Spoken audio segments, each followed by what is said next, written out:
All right, Gabe, your new 6 MCR is ready to go. Got the skid bucket, 18-inch bucket, skid steer adapter plate, and 30-inch bucket. See the thumb here? Fits in perfectly. And right now the thumb is on.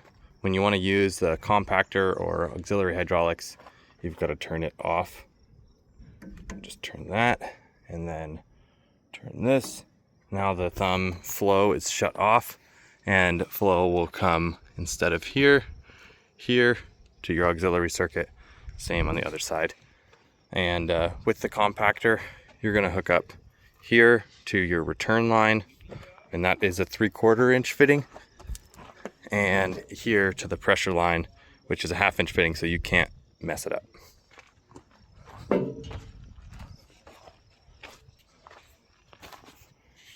In here, we've got the radiator. Make sure to clean that out every once in a while, especially when it's dusty. Your battery's under here. Use your battery shut-off switch, so that will be off.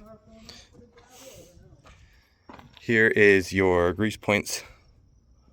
So these two will grease everything on the boom up to here, the front linkage. So all the front linkage is manual. Otherwise, those two, you can see all the remote lines do everything via shuttle valve, and it will also do your slewing ring and slewing motor. Your main block, AC dryer. There's your secondary pump.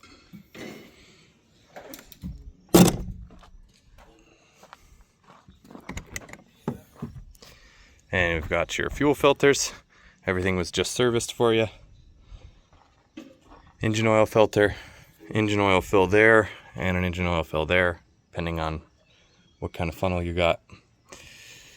Check this tension every 250 hours or so. That's your alternator belt, and on here it shows some basics of how often to check and change things on the engine. There's your coolant, your diesel fill, and in here we've got air filter and fuel sight gauge, so you can see when your tank is full if you don't have an auto stop.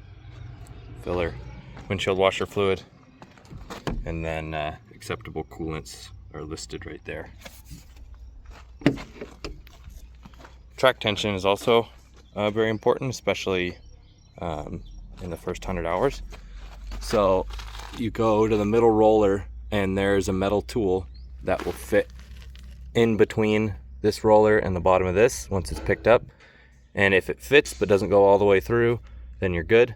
And if it doesn't fit, it's too tight. If it goes all the way through, it's too loose. Also, this symbol here that looks like a affinity sign, you want to make sure that is not on the ends, either end, or else the track will appear tighter than it is. That's where the binding point is for the metal windings inside. So if it's on either end, the tracks are tighter than they appear. Here's the other side of your hydraulics. We've got the secondaries here as well, which are 3/8 size.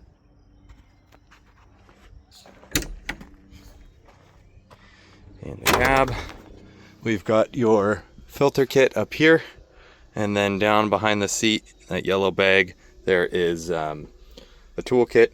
In that toolkit will be your track tension gauge tool. Your mirror for the side, if you want to put that on. Most of the time people break it off, so take it off and you can put it on if you want. This is your flashy light, goes on top. And then in here, our main controls. So we've got skid steer mode, excavator mode, and parking mode. The only mode it will not start in is skid steer mode. So either of these, the machine will start. You just got to turn the key on and then push the button, or you can hold this key all the way and it will start that way too. This is the menu button, so this will bring you into the menu, and you can set different things about the machine, lifting mode, alarm, your auto idle timeout, and here we've got attachment settings. So right now we're on thumb, and then if you want to rename this one to compactor, so this will be for the compactor, which has your flow and everything set right. And then in here you could see error codes. So if there's a yellow flashing warning, you can go in here and it'll give you a number. We can decode that in the manual. And then this just tells you what software version you're on. And in settings, we can change the time. We can switch from between SAE and ISO. Click on that and you can switch between the two. Measurement setting, US, and display brightness. Also here we have the alarm silence. So if it's beeping because your attachment's not on it, you want to silence that beep, you just hold this for 3 seconds and it'll turn off that beep. This is your uncoupling switch, so 2-stage switch. You got to pull this and then push this. This switches the bucket controls around to between skid steer and excavator bucket controls, and this is your boom coupling mode.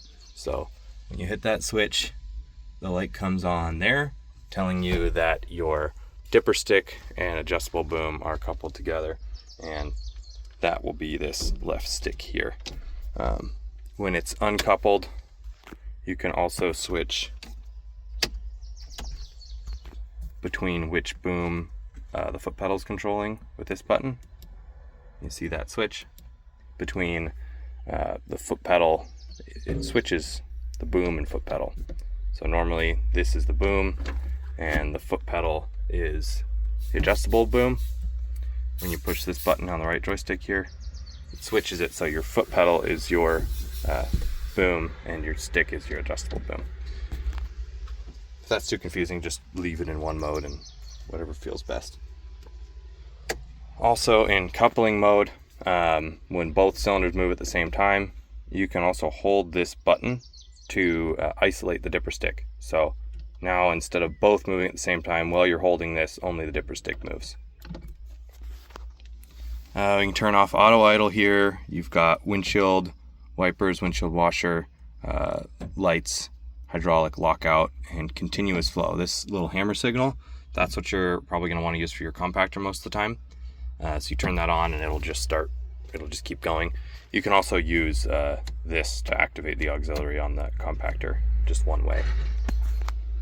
This is your offset boom. So this will make the boom go left and right. And if you want to switch that to secondaries, this is also controlling your secondaries, you hit this button here, and now it will switch to from controlling the offset to controlling the secondary auxiliary hydraulics. Button on the back here switches from rabbit to turtle mode, and the button on the back of this is your horn. Of course, we've got AC controls here.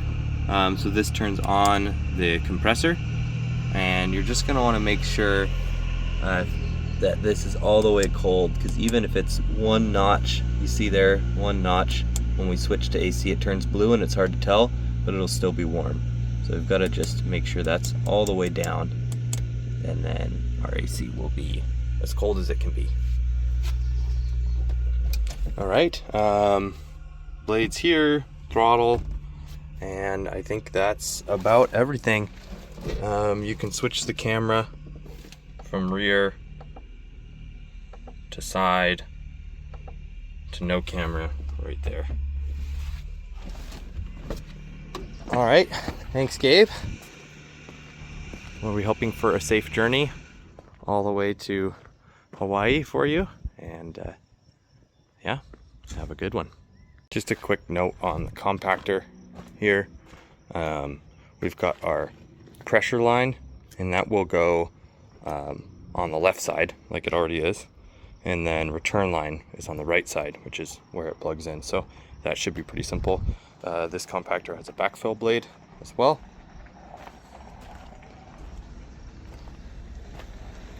And yeah, that's it. Make sure to grease everything regularly. All right, thanks Gabe.